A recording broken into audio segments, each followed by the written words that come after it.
All right, boys and girls, today you're going to listen to chapter or lesson 2. And today we're going to focus on how Ivan feels towards humans.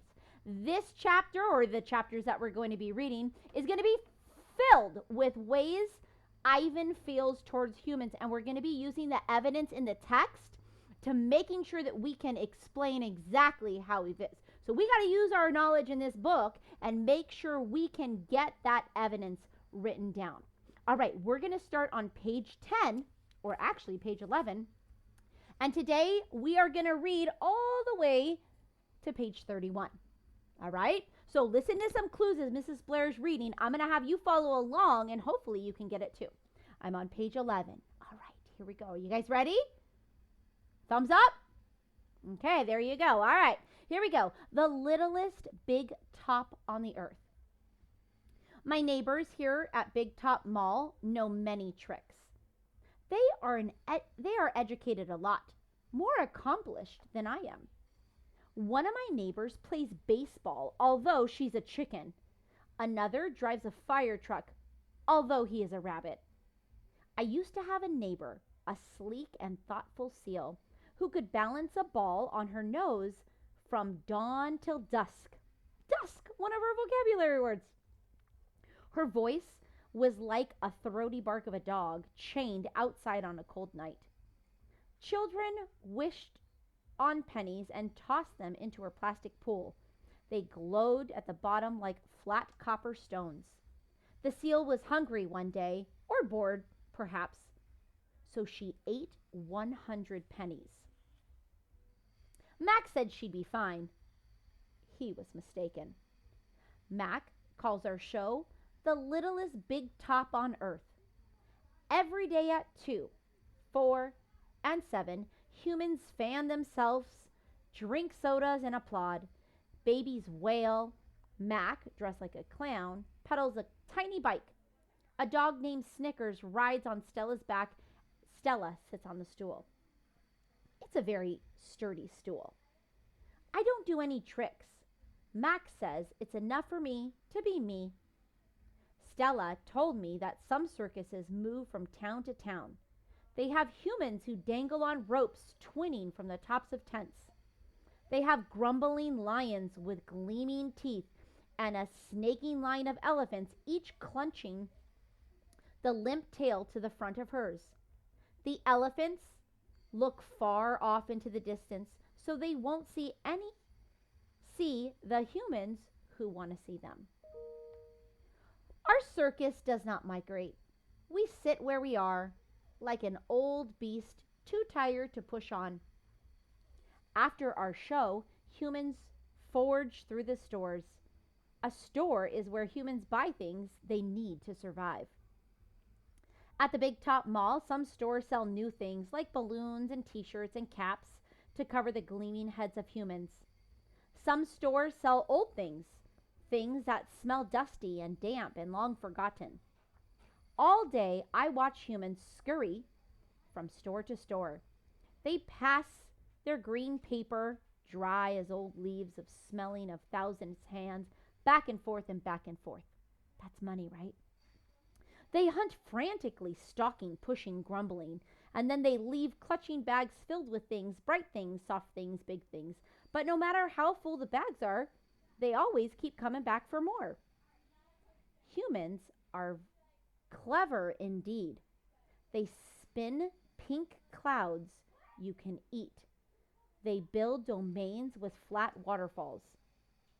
But they are lousy hunters. So already we have two ways he feels about humans. He actually thinks they're clever, but he actually also just said that they're pretty lousy hunters. Gone. Some animals live privately, unwatched, but that is not my life. My life is flashing lights with pointing fingers and uninvited visitors. Inches away, humans flatten their little hands against the walls of the glass that separates us. The glass says you are this, and we are that, and that is how we will always be. Humans leave their fingerprints behind, sticky with candy, slick with sweat, and each night a wary man comes to wipe them away. Sometimes I press my nose against the glass. My nose print, like your fingerprint, is the first and the last and the only one. A man wipes the glass, and then I am gone. Artists. Here in my domain, I do not have much to do. You can only throw so many me balls at humans before you get bored. A me ball is made by rolling up dung, which is poop, until it's the size of a small apple, then letting it dry. I always keep a couple on hand. For some reason, my visitors never seem to care any.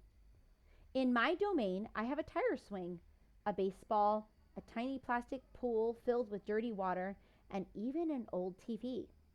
I have a stuffed toy gorilla too. Julia, the daughter of the wary man who cleans the mall each night, gave it to me. The gorilla has empty eyes and floppy limbs, but I sleep with it every single night. I call it Not Tag.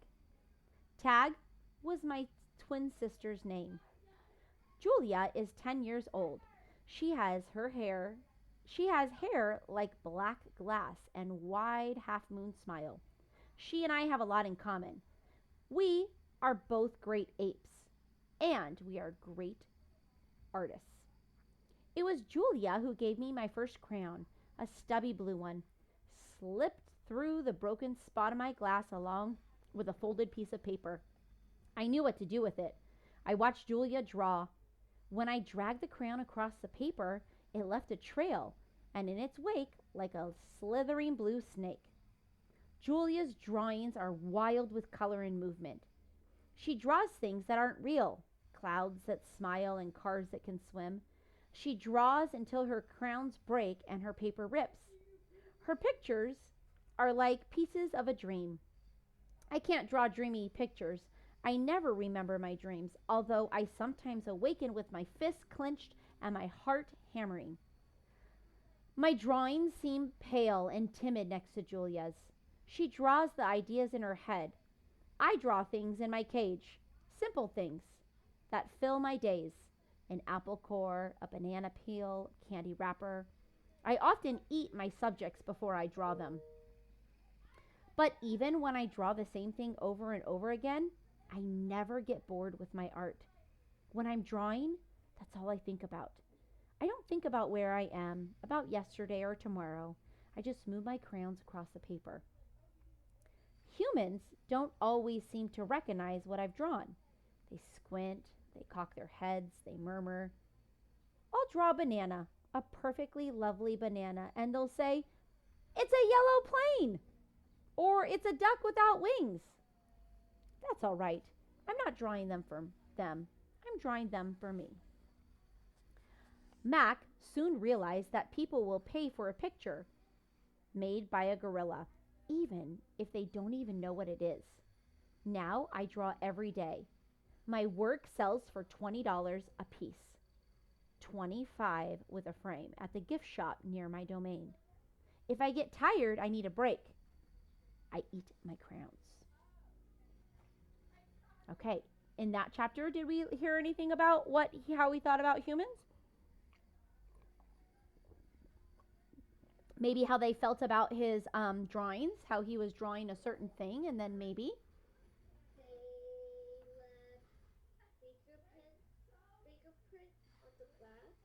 they leave. Humans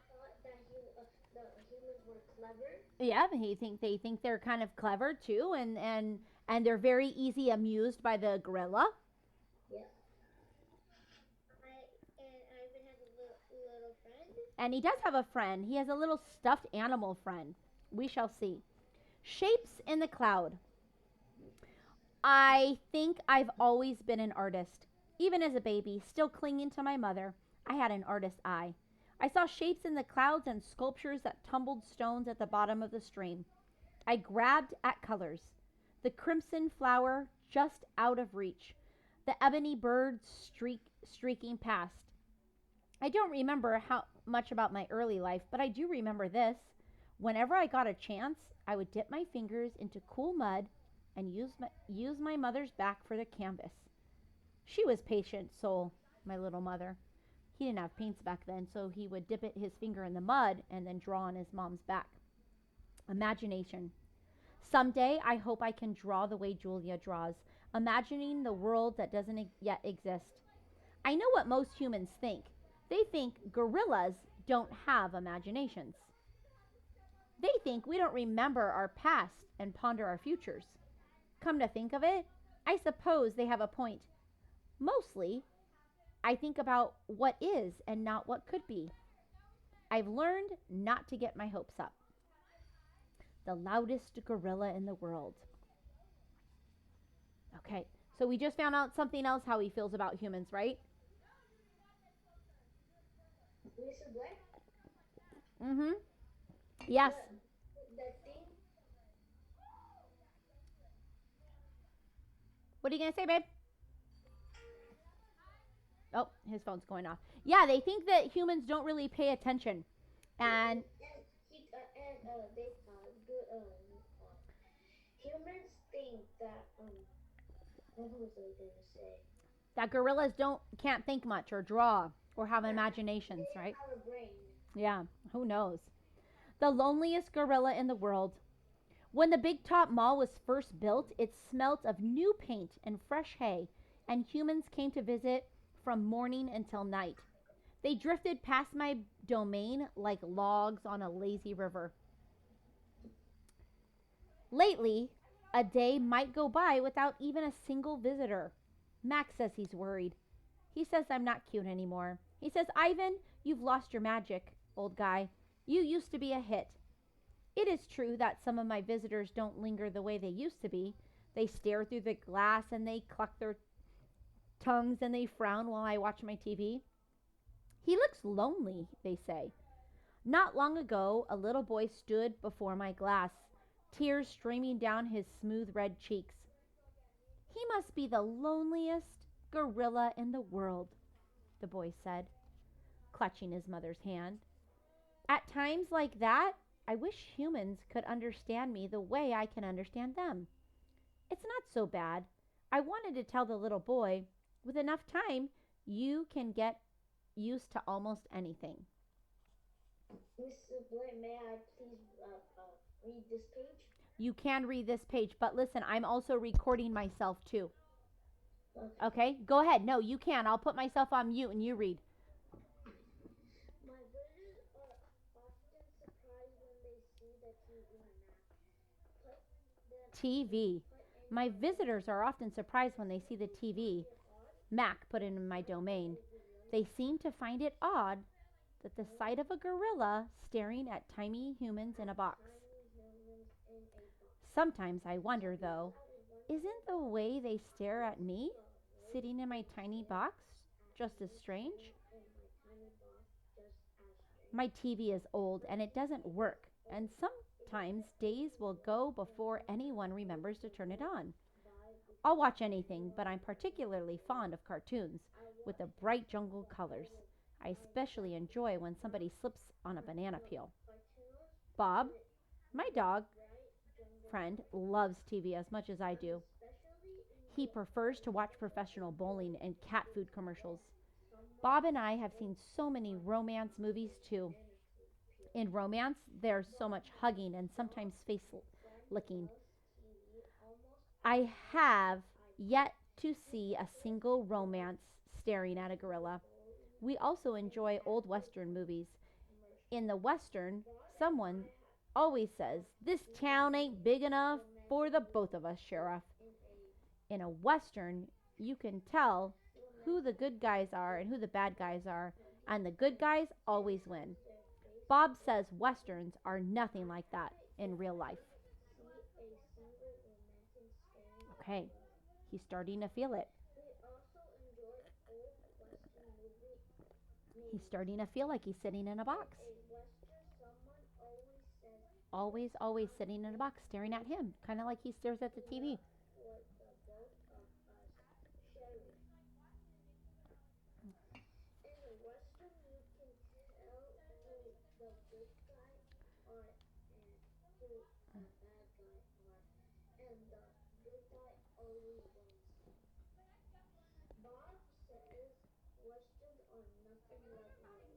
Yeah, now he's starting to feel like he's watching the TV and people are just sitting there and staring at Ivan. The problem is that people used to go to the mall a lot and see the gorilla. And now days pass by and sometimes there are no visitors at the zoo. Maybe that's the problem, right? The nature show. I've been in my domain for 9,855 days alone. For a while, when I was young and foolish, I thought I was the last gorilla on earth. I try not to dwell on it. Still, it's really hard to stay upbeat when you think there are no more of you. Then, one night, after I watched a movie about men in black hats and guns and feeble minded horses, a different show came on. It was not a cartoon, it was not a romance, and it was not a western. I saw a lush forest. I heard birds murmuring. The grass moved and the trees rustled. Then I saw him. He was a bit threadbare and scrawny, and not as good looking as I am, to be honest. But sure enough, he was a gorilla. As suddenly as he appeared, the gorilla vanished, and in his place was a scruffy white animal called, I learned, a polar bear. And then a chubby water creature called a manatee, and then another animal and another. All night I sat wondering about gorillas I had glimpsed. Where did he live? Would he ever come to visit? If there he was somewhere, could there be a she as well? Or was it just the two of us in the whole world, trapped in our own separate boxes? Stella. Stella is the who? Do you remember? Elefante, right? Yeah, she's the elephant. And his buddy. I hope next is gonna be Bob because he looks funny. Stella says she is sure I will see another real life gorilla someday. I believe her because she is even older than I am and has eyes like black stars and knows more than I will ever know. How did Ivan know there were other gorillas that survived that were in the wild? How did he see them? What happened? Because when he was watching the show, he saw another a gorilla. Yeah, maybe some kind of animal show appeared and he saw another gorilla, just a glimpse of it. Or maybe it's an animal fashion show.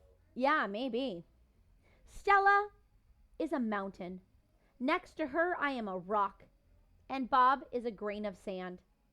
Every night when the store closes and the moon washes the world with milky light, Stella and I talk. We don't have much in common, but we have enough. We are huge and alone, and we both love yogurt raisins. Sometimes Stella tells stories of her childhood, of leafy canopies hidden by the mist and the busy songs of flowing water. Unlike me, she recalls every detail of her past. Stella loves the moon and and with its untroubled smile. I love the feel of the sun on my belly. She says, it's quite a belly, my friend, and I say thank you. And so is yours. We talk, but not too much. Elephants, like gorillas, do not waste words. Stella used to perform in a large, famous circus, and she still does some of those tricks for our show. During one stunt, Stella stands on her hind legs while Snickers jumps on her head. It's hard to stand on your hind legs when you weigh more than 40 men. If you are a circus elephant and you do stand on your hind legs while a jumps on your head, you get a treat. And if you do not, the claw stick comes swinging. Elephant hide is thick as bark on ancient trees, but claw stick can pierce it like a leaf. Once, Stella saw a trainer hit a bull elephant with a claw stick. A bull is like a silverback, noble, contained, calm, like a cobra is calm. When the claw stick caught the bull's flesh, he tossed the trainer into the air with his tusk. The man flew, Stella said, like an ugly bird. She never saw the bull again. So Stella has seen animals when they don't perform at circuses very well.